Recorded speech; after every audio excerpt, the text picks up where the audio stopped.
सभी को नमस्कार। अगला क्लास के लिए आप लोगों को स्वागत है कि अभी आज मैंने इस क्लास में दो विषय लेके आया हूं, जो कि वो दोनों ही पिछले वीडियो में मेरे व्यूअर्स के द्वारा कमेंट में बताए थे।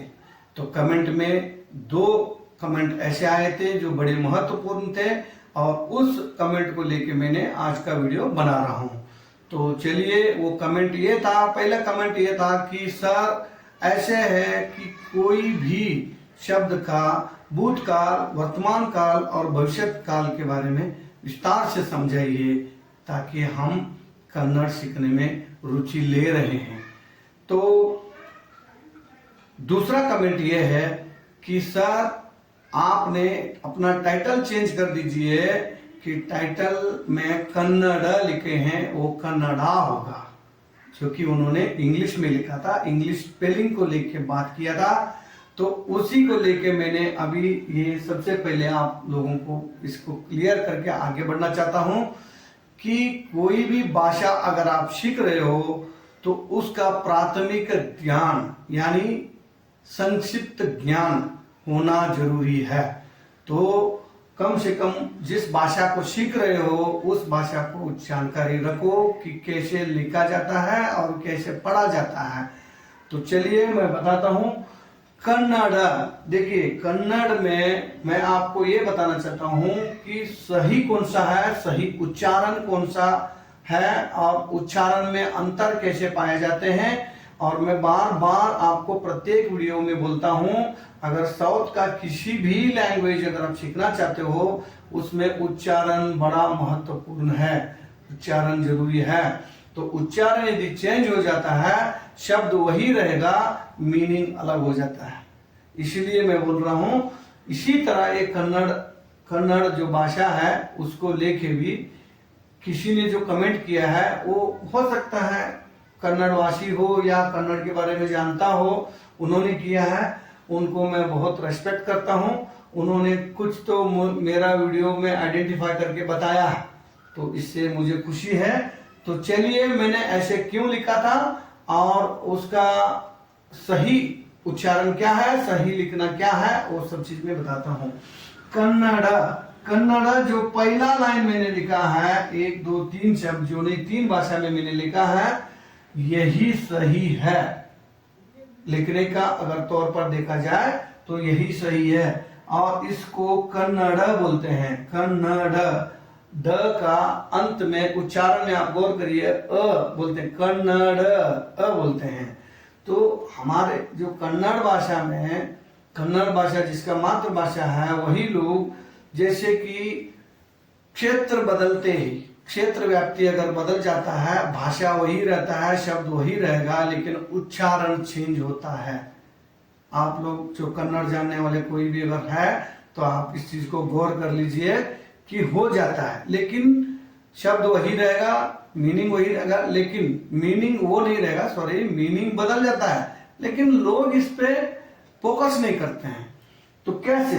तो कन्नड़ वासी, जो कन्नड़ जिसका मातृभाषा है, वो लोग भी अगर आप दूसरे क्षेत्र में जाओगे तो उसको कन्नड़ नहीं पढ़ेंगे, कन्नड़ा पढ़ेंगे। कन्नड़ा नहीं होता है, कन्नड़ा नहीं इसलिए होता है कि कन्नड़ा ये होता है, इसको बोलते हैं कन्नड़ा, डा आ का मात्रा आया है, कन्नड़ा। तो इसीलिए कन्नड़ अगर इस तरह हम लिख सकते हैं तो पढ़ना भी उसी तरह चाहिए, कन्नड़। तो हिंदी में ऐसे होगा। और अंग्रेजों ने जो 26 लेटर्स का, जो 26 लेटर्स को लेके जो लैंग्वेज बनाया है, उसमें कहीं शब्द ऐसे आते हैं, बहुत सारे शब्द ऐसे आते हैं कि स्पेलिंग सेम रहेगा, उच्चारण चेंज रहेगा या मीनिंग चेंज रहेगा, ऐसे है। तो इसलिए अगर कोई, देखिए, अगर कन्नड़ को अगर स्पष्ट रूप से लिखा जाए तो इंग्लिश में ऐसे ही लिखा जाता है, कन्नड़ा, KANNADA, ये सही है, जो कि मेरे व्यूअर ने बताया था। उनका कहना का मतलब यही था और ये सही भी है और होना यही चाहिए। तो मैंने क्यों ऐसे लिखा था उसका बारे में भी मैं बताता हूं, और बीच बीच में मैं कन्नड़ा भी बोल के उच्चारण करता हूं तो मैं ये बताता हूं आपको, जैसे एक कन्नड़, कन्नड़ जो है ये व्यंजन है। जैसे अभी हिंदी में आप देख लीजिए, व्यंजन का मात्रा लगाया मैंने, कन्नड़।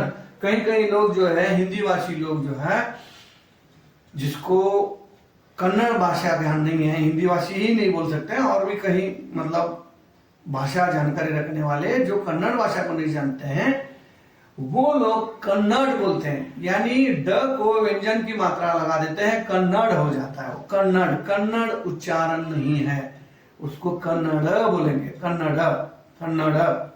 तो उसको अभी ये देखिए, ये दोनों ही गलत है, ये सही है। ये देखिए कन्नड़, ये व्यंजन का मात्रा हो गया, ये कन्नड़ा हो गया, कन्नड़ा नहीं। अभी देखिए कन्नड़ा, ये ऐसे लिखना सही नहीं है। बोली में कन्नड़ा बोलते हैं कई लोग, लेकिन लिखना सही नहीं है। वो जो है यानी रोमन भाषा में अगर लिखा जाता है कन्नड़ को, तो इस तरह लिखा जाता है। तो आप ही बताइए कि जिसको कन्नड़ भाषा के बारे में बिल्कुल ही ज्ञान नहीं है, जानकारी नहीं है, वो अगर इंग्लिश लिखा हुआ अगर पढ़ना चाहता है, तो वो रोमन में पढ़ना चाहता है, तो वो कैसे पढ़ेगा? कन्नड़ा, क्योंकि ए लास्ट में लगा हुआ है, तो आ का मात्रा दर्शाता है वो। इसीलिए मैंने क्या किया था, क्योंकि मेरा जो ये वीडियोस है, मेरा ये जो क्लासेस है, जो उन लोगों के लिए है जिनको कन्नड़ का जानकारी नहीं है। तो कन्नड़ का जानकारी जिसको नहीं है, वो तो अगर इस तरह लिखा हुआ देख लिया तो वो कन्नड़ा ही पड़ेगा। इसीलिए मैं यही बोलता हूं कि अगर उसको लिखना चाहोगे कन्नड़, तो ऐसे ही लिखोगे। इंग्लिश में अगर लिखना चाहोगे, अ का मात्रा अगर आता है तो ऐसे ही लिखोगे। अगर ए लगा दोगे ना इसको, ये कन्नड़ा हो जाएगा। डा नहीं चाहिए हमको, हमको चाहिए कन्नड़, कन्नड़ चाहिए। तो मैं रोमन के हिसाब से कन्नड़ लिखा था, ना ही मैंने कन्नड़ शब्द को बिगाड़ने के लिए लिखा था। क्योंकि भाषा सीखने वाले जो है, बोलना वही प्रैक्टिस होना चाहिए जो सही है। अगर वो कन्नड़ा का प्रैक्टिस कर लेगा तो कन्नड़ा ही हो जाएगा।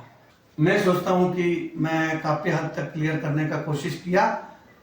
तो चलिए आगे बढ़ते हैं। और भी कोई इस विषय पे कोई आप लोगों का इस दिन लगता है मैं गलत हूं, कोई और जानकारी रखने वाला होगा, तो वो हमारे को कमेंट्स के जरिए बता सकते हैं। तो चलिए अगला पार्ट में चलते हैं।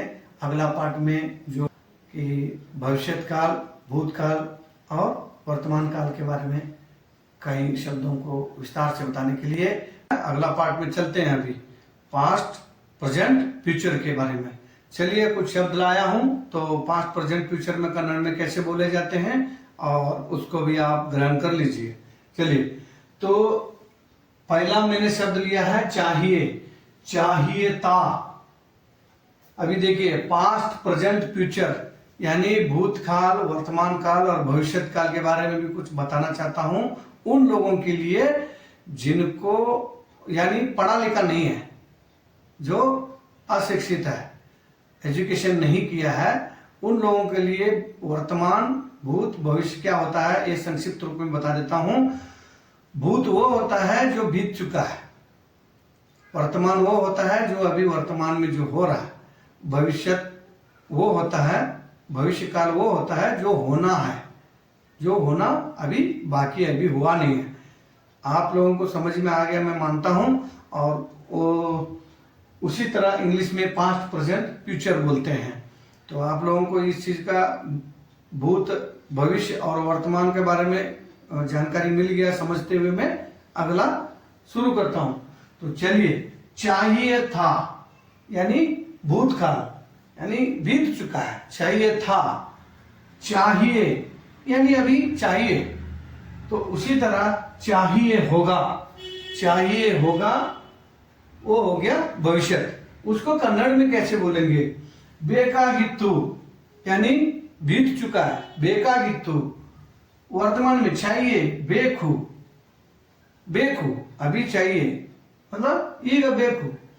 तो चाहिए होगा ಬೇಕಾಗುತ್ತೆ, ಬೇಕಾಗುತ್ತೆ। तो उसी तरह लेना था, लेना है, और लेना होगा। लेना था बीत चुका है, लेना है अभी वर्तमान में है, और लेना होगा वो भविष्य में है, यानी अभी होना बाकी है। तो उसको कन्नड़ में ये बोलेंगे तगोबेकित्तु, जो बीत चुका है, मतलब लेना था नहीं लिया, मतलब वही उस संदर्भ में इस्तेमाल कर सकते हैं। तगोबेकित्तु लेना है, तगोबेकु उसी तरह भविष्य काल का लेना होगा का तगोबेकागुत्ते, तगोबेकागुत्ते, तगोबेकागुत्ते। उसी तरह जाना था, जाना है, जाना होगा। जाना था मतलब बीत चुका, जाना था नहीं गया। इस स्थिति में जो इस तरह का जब बातें करते हैं उस समय ये जरूरत पड़ता है। जाना था होगबेकित्तु, जाना है होगबेकु, और जाना होगा होगबेकागुत्ते, जाना होगा का होगबेकागुत्ते। उसी तरह हो गया होना है और होना होगा, हो गया होना है और होना होगा।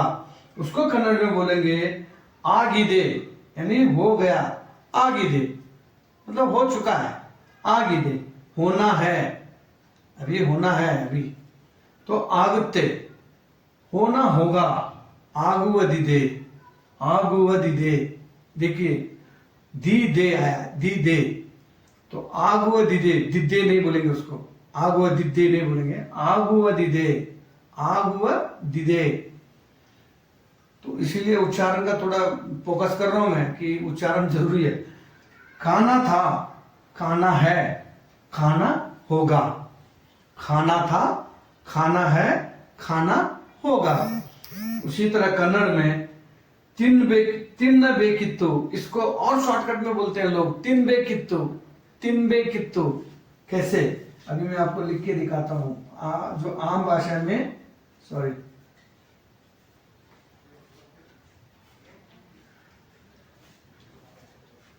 ये न का आधा व्यंजन लेगा, तीन बे कित्तु, ऐसे भी बोलते हैं लोग, तीन बे कित्तु, तिन्न बे कित्तु, तिन्न बे कित्तु। आप तीन बे कित्तु भी प्रैक्टिस कर सकते हो। तीन बे कित्तु वो आम भाषा में, बोलचाल के भाषा में बहुत शॉर्टकट से शॉर्टकट शब्दों का इस्तेमाल करते हैं लोग। इसलिए खाना था का मतलब तीन बे कित्तु, तिन्न बेकित्तु भी बोल सकते हो। उसी तरह काना है का तिन्न बेकु, काना है का तिन्न बेकु। काना होगा का तिन्न वदिदे, काना होगा का तिन्न वदिदे। दोबारा मैं एक साथ सभी को एक साथ मैं भी बताता हूं, उच्चारण पे ध्यान दे दीजिए। चाहिए था, चाहिए, चाहिए होगा।